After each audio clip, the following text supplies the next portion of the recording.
Hello Virgo, mid-month of June 2025, mid-June 2025. Ito na po ang inyong reading. Kuha lang tayo ng ilang guidance advice para sa inyo. Of course, mensaheng gabay lang guys, huwag masyadong ma-attach sa baraha. We'll try na maging straightforward, Virgo. Ano kailangan yung marinig right now? Message po. Guidance para sa mga Virgo, sa taong nakikinig ngayon. Anong kailangan yung marinig? Mensaheng gabay? Okay. 9 of Pentacles, 7 of Pentacles, 9 of Pentacles is in reverse. Ayat pa tayo. Virgo, para sa'yo, na nakikinig ngayon, kumpol na mid-June 2025. Okay. Medyo madami ata to, pero hindi natin pipigilan. 9 of Pentacles, the 7 of Pentacles, the Empress, Reverse, Page of Swords, the Strength card is in reverse, the Queen of Cups, Queen of Swords. Okay, so medyo ano to. Guys, just only take what resonate ha. Kahit pare-pareho kayo as a Virgo ng sign, magkakaiba po ang bawat isa. Yun ang reality. Hindi pwedeng kailangan pare-pareho kayo. Okay, kasi iba-iba tayo ng pina-priority. Okay. Virgo. Okay. Relationship, unang-una na. Partnership, 7 of Pentacles, 9 of Pentacles. Yung gusto nyong makita na magandang result, yung bunga, kumbaga. The Empress card. Why not? Merong mamumunga, may uusbong. Hindi po isang medical advisor, pero si Moonchild ha.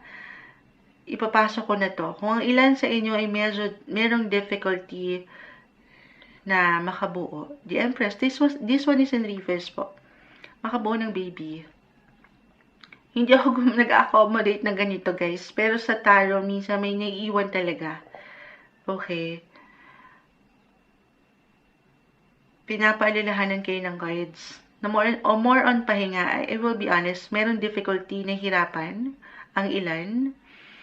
Or kung meron na kayong mga anak, maaaring higit nyo silang iwanan ng prioridad ngayon. Or bibigyan nyo ng extra focus and attention ang mga bata. Halimbawa, kung ito, ayan, magpapasokan na, no? Yung ilang plans, the Page of Swords. Yung ilang pangangailangan. At yan, matutuon, mid-month. Nagpasukan na ba, guys? Wala pa ideya si Moonchild, pero umangat yung young children. For some of you, okay? Pero nga sa pagbubuntis, again, di ako tumatanggap ng mga ganitong messages, pero guidance lang po. Maaring pinapaalalahanan lang tayo dito na pahinga.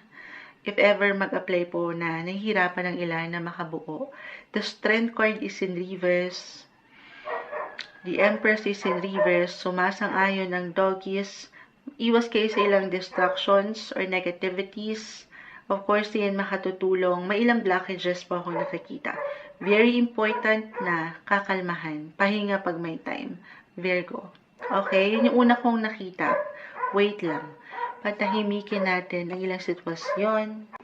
Okay, ayan. Naway mailaban na natin. Nagpalit lang po ako ng baterya. Bahagya. Other messages, Virgo, kung hindi yun mag-apply. Again, relationship pa rin tayo. Family.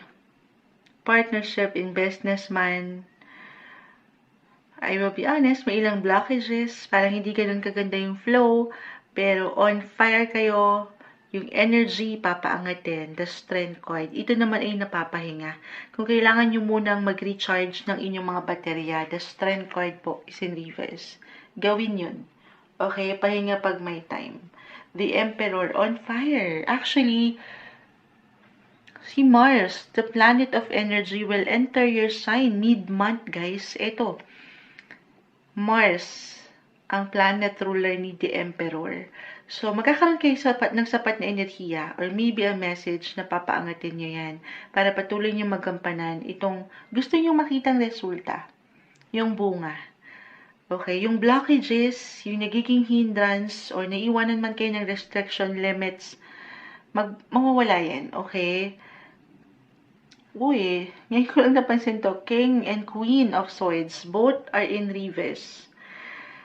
Parang kahit kayo mismo, minsan napapaurong, hindi nyo nabibigyan ng diin o napapanindigan yung mga plano na ito na long term naman, na pwedeng mag-work out.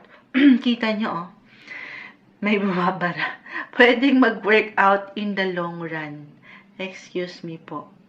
Ang ganda, may hugot sa inyo mga Virgo ngayon, pero laban lang, tuloy nyo lang ito, okay? Huwag kayong pangunahan ng pagdududa na baka wag na, or walang mangyayari. Kasi unti-unti po namumunga, 9 of Pentacles, reverse. Okay, or Knight of Cups. Meron bang travel ang ilan sa inyo? Umaangat yung adventure, pagiging explorer, or pagiging open nyo, baka yun lang yung pinaka-advice. Okay. Or, hindi, okay. Kasi may ilang blockages sa daan. So, kanina ko pa naman mention yung blockage. Kung merong travel, the Knight of Cups, King of Swords, Queen of Swords, maaaring isang indikasyon to na ipahinga nyo na lang muna yan sa inyong mga tahanan. Baka ganun yun, the Strength card. Kailangan nyo munang humarap sa pagnilay-nilay. Do some reflection. Huwag kayo magmamadali. Oo. Take it easy.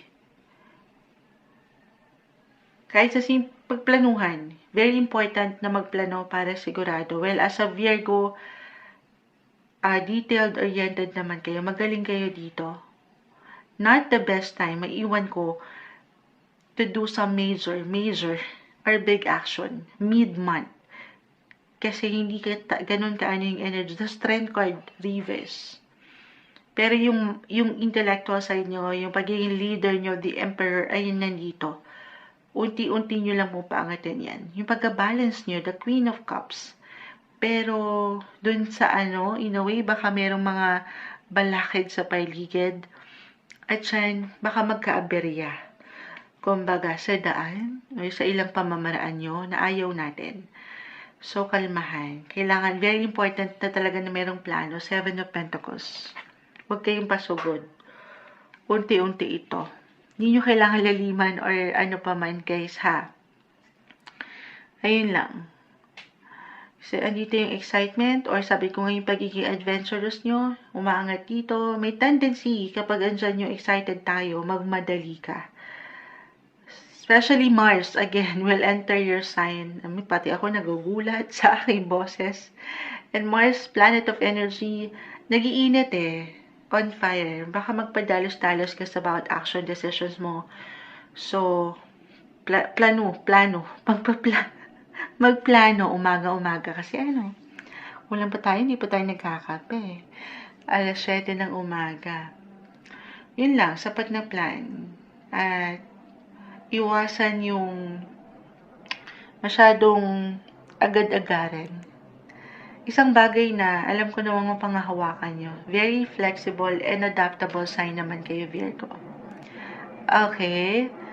Other messages? Andito na rin tayo. Na-mention ko na the Emperor, the Queen of Cups. Mars ay nasa inyo. Papasok na pala sa inyong sign. Higit kayo mapupuna. Magiging magnetic, charismatic ang inyong mga aura.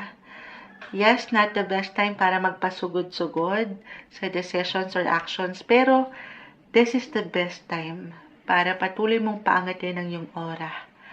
Kung ano yung kakayanan mo, kung ano yung natural na ability mo, hindi yan para itago mo ngayon. Okay? Pakitaan mo sila. Kumbaga, i-showcase mo sa showtime ang iyong kakayanan.